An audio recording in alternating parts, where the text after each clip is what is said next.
in for this Trump dossier, they would never have sought a surveillance warrant for an American citizen, Carter Page.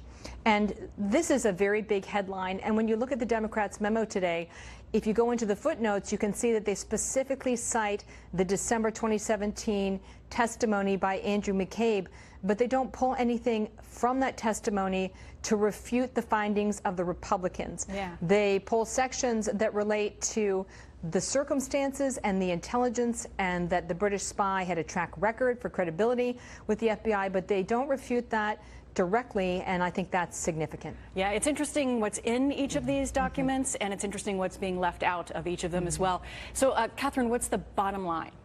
I think the bottom line is that with the Democrats' memo, they want people to read it and really look at the trees and not the forest. So really get into the details and into a lot of the weeds here, but not look at the big picture.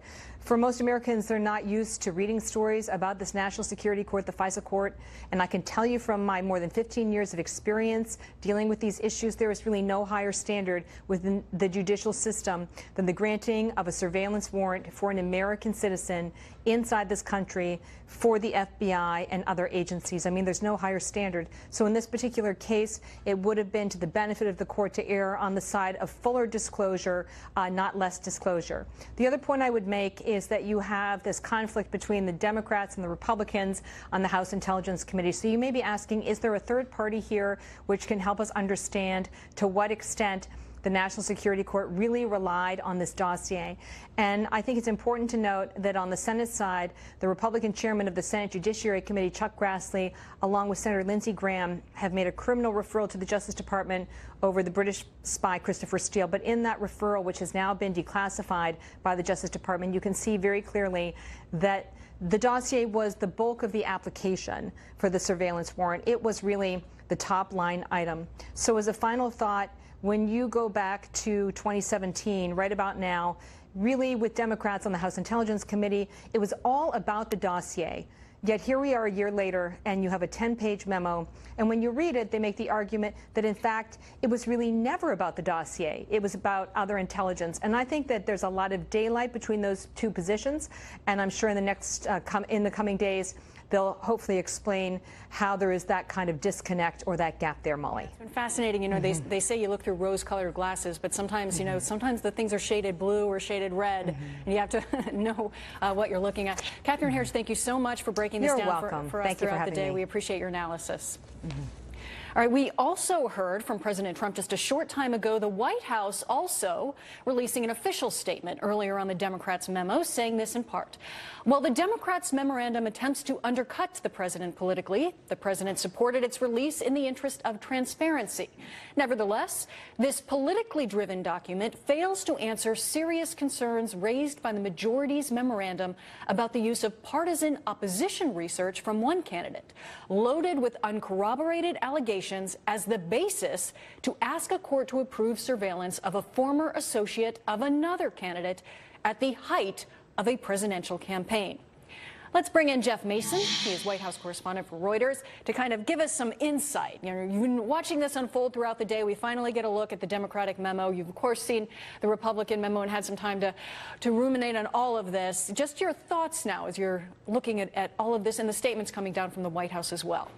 Well, I think my first thought is that it seems pretty clear that both memos were politically motivated, and this entire thing that we're watching is one of the better examples of political theater in Washington that I can imagine. It's clear that both sides have a different view of what happened, and it sort of gives a challenge to an observer and to readers of both memos to decide which facts, which pieces of evidence, which memos they decide are true. Clearly, the White House position, as you just articulated, is that despite the fact that the president allowed this memo to come out, they don't see it as credible. They believe that the fact that this memo did not get into, or more specifically emphasize, the fact that Democrats were involved in funding that dossier undercuts the other aspects of it. But the memo does acknowledge and says that the FBI acknowledged in its application for that surveillance, permission for surveillance, that the information was politically charged or had come from a political source. Yeah, you know, as you raise that issue, I want to get a little listen here. This is Devin Nunes, of course, the Republican, the head of the Intelligence House Committee. Take a listen.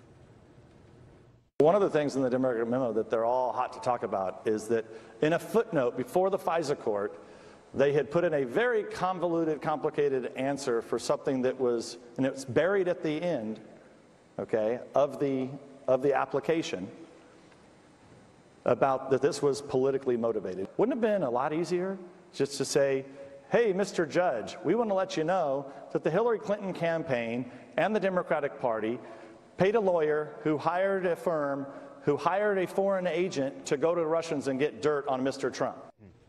Yeah, you kind of touched on that just a moment ago, but there's one other issue, and Catherine Herridge raised it a moment ago regarding the testimony of Andrew McCabe. Remember, there was it was mentioned in the Republican memo, this testimony of Andrew McCabe, that this dossier was important, that it was essentially essential towards before the FISA court, and the Democrats had argued that that's not exactly how he said it, that his testimony was mischaracterized. Yet when the Democratic memo comes out, it's not clarified. We don't see the transcript. We'd all love to see the transcript. Yes, indeed. But the Democrats don't clear that up in this specific memo. Your thoughts on that? Well, I think that is a question that is open, and I'm sure that that will be asked in the coming days. However, I think they do, and whether people will interpret this differently, but they do address the fact that Carter Page, that the evidence that was presented for getting a surveillance visa or surveillance permission for Carter Page was not only tied to that dossier, that in fact the FBI was looking at Carter Page months before and had interviewed him months before. So that is certainly part of the response that the Democrats are laying out in this memo as to the justification that was used when seeking that warrant. Congressman Schiff, he argues the Republican memo omitted and distorted key facts. He was trying that it was initially meant to mislead the public, and this Democratic memo was supposed to be the rebuttal memo that was meant to show what was left out. Was the Democratic memo, it's released now, could this be, will it be seen as a success? Did they get their point across? Well, I think that depends entirely on which side you're on this issue. I think that the Republicans, and we've already seen with the response, both from the White House and from others on Capitol Hill, will view this memo as a nothing burger. And the Democrats on the other side will say that this was a very deliberate and point-by-point rebuttal to what came out in the Republican memo, and they will view it as a success. So I think the longer-term answer to that good question will just depend on how people react more broadly in the coming days. All right, thank you, Jeff, for pouring over all of this right now. We're going to bring you back a little later on in the hour. We're going to talk, of course, about the midterm election. It's getting closer and closer, and President Trump's efforts to rally conservatives to get that support at CPAC, which has been ongoing. And also coming up, we will speak with Judge Jeanine Pirro, who is getting ready, a special guest on her show tonight. Big news. President Trump expected to call in live to talk with Jeanine about the state of the economy, the ongoing gun debate in the wake of the Florida school shooting, and much more than that. Don't miss Justice with Judge Jeanine, a special guest, President Trump, tonight at 9. Meanwhile, former Trump campaign manager Paul Manafort hit with some new charges in Robert Mueller's Russia probe. This just hours after his former deputy chairman, Rick Gates, pleaded guilty to conspiracy and to lying to the FBI. Molly Henneberg is joining us now from Washington to break this down. Molly. Hi, Molly. Rick Gates, one of Manafort's close business associates, has been flipped by the government and will go from being a defendant along with Manafort to a witness for special counsel Robert Mueller. Gates pled guilty, as you were just saying, to 2 counts and agreed to cooperate with Mueller, possibly to reduce his jail time and his financial fine. Gates said in a letter to family and friends, quote, "Despite my initial desire to vigorously defend myself, I have had a change of heart. The reality of how long this legal process will likely take, the cost, and the circus-like atmosphere of an anticipated trial are too much. I will better serve my family moving forward by exiting this process." Gates agreed to start working as a witness for the government the day after he and Manafort faced a new 32-count indictment filed on Thursday by Special Counsel Mueller. This indictment lists charges of filing false income tax returns, bank fraud, failing to report overseas bank accounts, and more. One day later, after Gates' plea deal, another series of charges against Manafort relating to his alleged funding for lobbying efforts on behalf of Ukraine. Manafort maintained his innocence yesterday in a statement and went on to say this of his business partner Gates, quote, "I had hoped and expected my business colleague would have had the strength to continue the battle to prove our innocence. For reasons yet to surface, he chose to do otherwise. This does not alter my commitment to defend myself against the untrue piled-up charges contained in the indictments against me." Still, nothing in this plea deal or new indictments regarding Mueller's main task as special counsel to determine whether the Trump campaign knowingly coordinated with the Russian government to influence the 2016 election. Molly? Molly Henneberg in Washington, thank you. Does the president tweet too much? We have a survey on what CPAC attendees think, including their thoughts on the president's overall job performance. Next.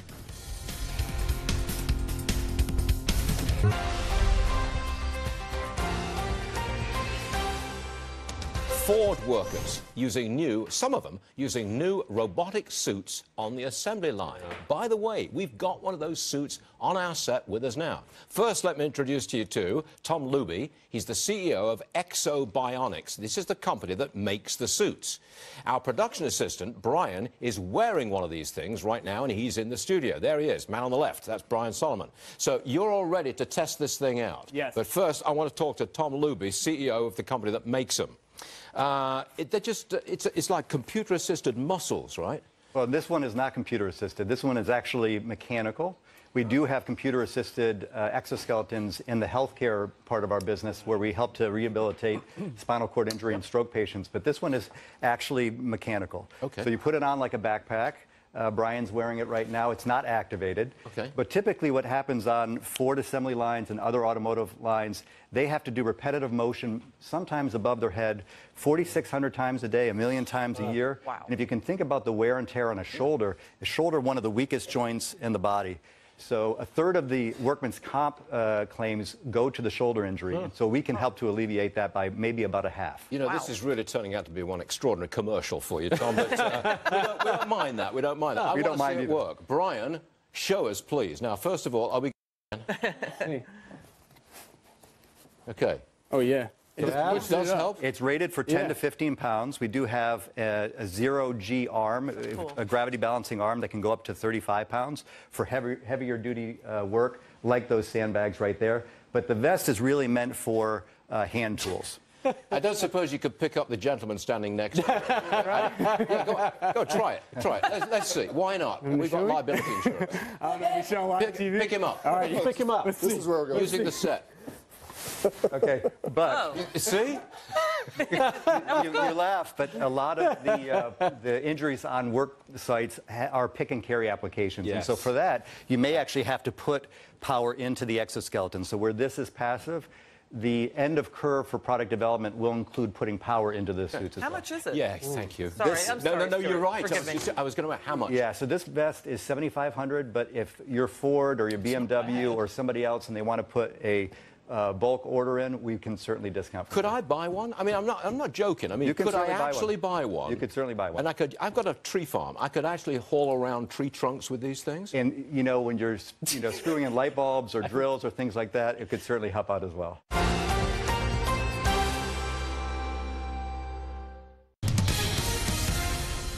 The annual Conservative Political Action Conference is in the books, and before attendees left, they took a CPAC Washington Times straw poll on the state of the GOP. The results show 93% of attendees say they approve of the job President Trump is doing.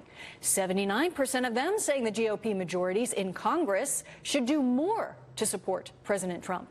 And when it came to tweeting, 35% of attendees want him to tweet more. Well, 40% want him to tweet less. Peter Doocy was in Maryland for today's finale and has this to report. A big part of CPAC has been figuring out effective messaging ahead of the midterms. And in talking to conservative Senate hopefuls from key swing states like Ohio, Arizona, and Michigan, an emerging theme for 2018 appears to be a big embrace of President Trump. I live in Cleveland, Ohio, where Trump didn't do too well. You throw a rock out a window in Cleveland, chances are you're going to hit a Democrat. That's not, the rest of the state does not feel that way. Donald Trump would win Ohio by a bigger margin than he took the last time. We, as Republicans, have to give our electorate candidates that inspire them to go to the polls. I swore an oath to support and protect the Constitution of the United States against all enemies, foreign and domestic. And that requires firing up our base without alienating traditional Republicans and making sure that we hold Democrats in the state of Michigan accountable for their misdeeds and neglect. CPAC's speakers have also spent a lot of time spotlighting the red tape the Republican-controlled government has been trying to cut and touting the positive impact they think getting government out of the way is having on the economy, especially environmental regulations like the Paris Climate Accord. So says the EPA chief, Scott Pruitt. I mean, it was all about putting our economy at a disadvantage, despite the fact that we're leading the world in CO2 reduction anyway. So the president showed tremendous fortitude, tremendous courage to stand in the Rose Garden in June and say, you know what, I'm going to put America first. Conservatives are now heading home to try to turn the things they learned here into midterm success, and a lot of people are going to be paying attention because the RNC chair, Ronna McDaniel, told me that in the midterms, she's expecting presidential-level turnout. Molly? Peter, thank you. Disturbing new details on the mass shooting in Parkland, Florida. Some of the revelations sparking a war of words between the Broward County Sheriff's Department and the NRA. And the White House issuing what it's calling the toughest ever sanctions against North Korea. What President Trump is saying about a potential next step. And if these new penalties don't convince the regime to abandon its goal to develop a nuclear weapon that can target anywhere in the U.S.